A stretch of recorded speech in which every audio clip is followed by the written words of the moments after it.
actually one of the things that I find most laughable about apologists, and I won't even ask for you to not take this personally. Once again, you get to this point where I don't know is such a bafflingly unacceptable answer to you. This is the colossal arrogance of the theist position, that they're unable to say, I don't know, maybe we'll find out someday. And instead of accepting an I don't know, they just go ahead and leap to the first thing that seems most reasonable to them. If I were in a debate, in a formal debate with you out there in Austin, Texas, and we're debating this issue, and you said, after I asked you, tell me what the nature and the essence of these things are, and you said, I just don't know. I'm going to come back again and say, in a formal debate where we're supposed to be using logic, you're telling me what logic is not, but you can't even tell me what it is, in any way, shape, or form. No, that's not in any way, shape, or form. We're talking about within the context of what you're talking about. I already told you they're non-conceptual. Now you want me to start going through all the other possibilities and eliminate those as well, and I can't do that, and neither can anybody else. I'd like that. Well, I can do it for you. I'd like you to prove that God physical. exists without a fallacy. They're obviously not physical because we can't weigh them, see them, touch them, measure them. You're asserting that something is either physical or conceptual, and that there are no other options. Let's go with another possibility. Do you have another third option? Seriously, I mean, you know, what else? In existence, some of these are physical, or I know that thoughts exist. My thoughts exist. I can't freeze them or weigh them. But that's so existence. I know there's a conceptual reality and there's a physical reality. What other reality have you got to offer? Okay, how does God exist? Because that's existence within reality, and we're talking about something that we've already defined as transcending reality. Okay, can you answer the question, though? Can you have a third option, either conceptual existence or physical existence? Is there a third option that you're aware of? I'm not aware of any other. Please correct me. Maybe I just don't know. I haven't read enough.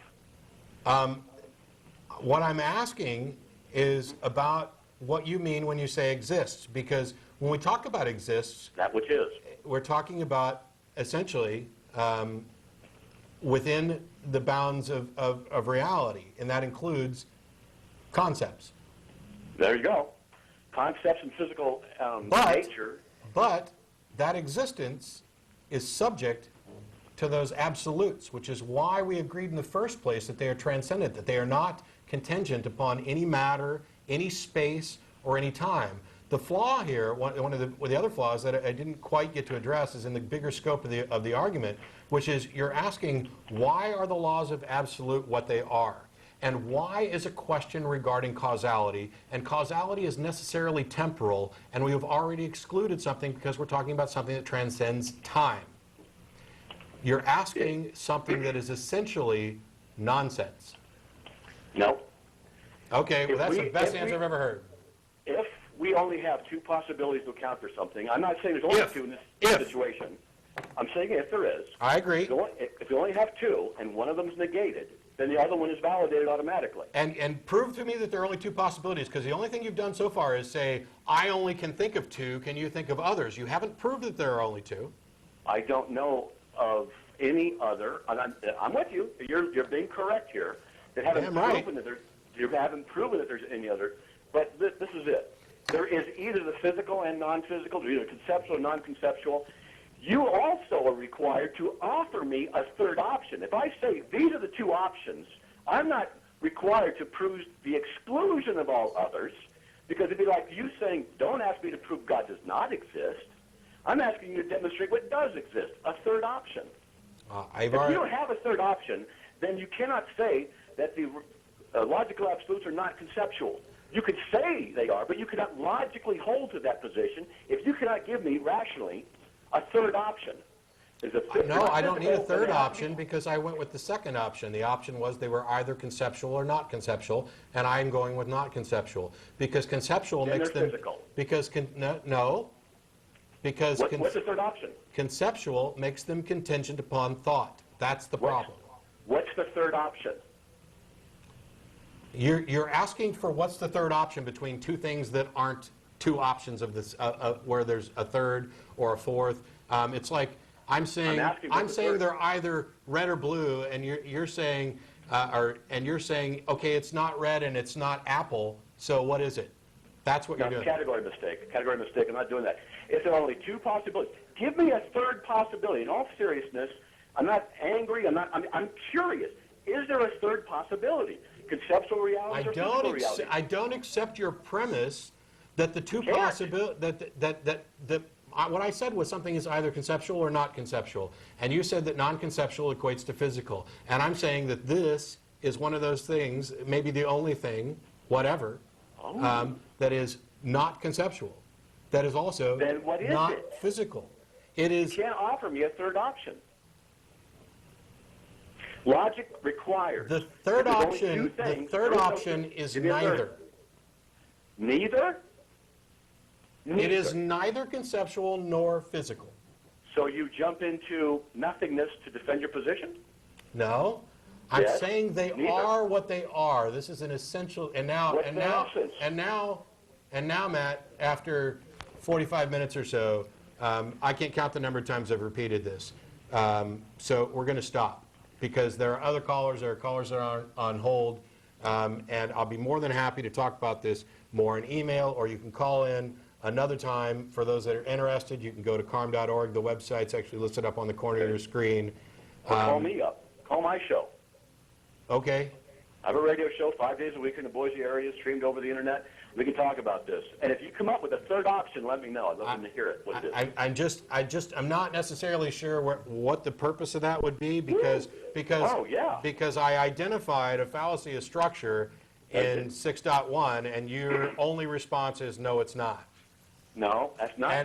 I'm sorry, it's not your only response. Your second response was you need to give me another option. No, I don't. The nature of the, no, I'm sorry, I'm putting your ass on hold now because I want to get this out and I want to move on.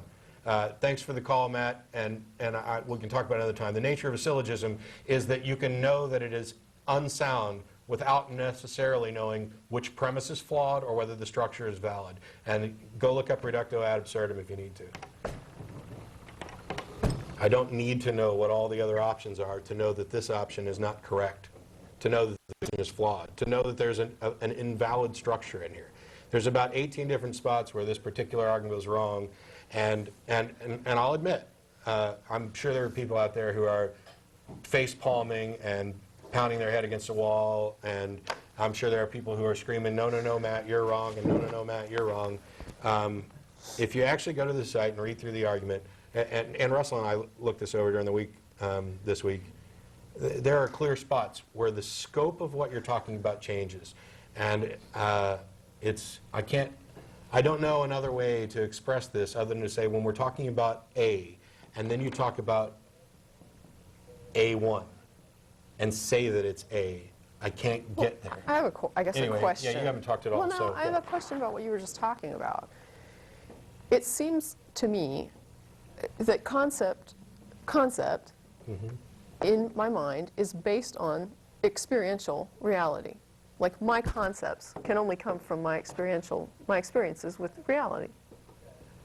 Generally, I mean, there might be exceptions. I'm not averse to having exceptions, but in general, I conceive of things based on, what I know, what I've learned, how I interact with reality. And unless something's wrong with my brain, I conceive of things based on what I am. Like this is soft, this is whatever. The apple is red. I mean, I conceive based on what I perceive and also how I think about it in a lot of ways, the way I was raised, or, so you make observations about things around you. Yeah. Now, I understand that the absolutes transcend my reality, my universe, or whatever, but at the same time, my experience with reality thus far is that it is an attribute of all things, that they are what they are and they're not what they're not. And if they're not anything, like the empty jar, like the non-existent die, are non-existent die, and they're not non-existent die. Yeah, the thing So, here what I'm is that saying- that's a bit of induction.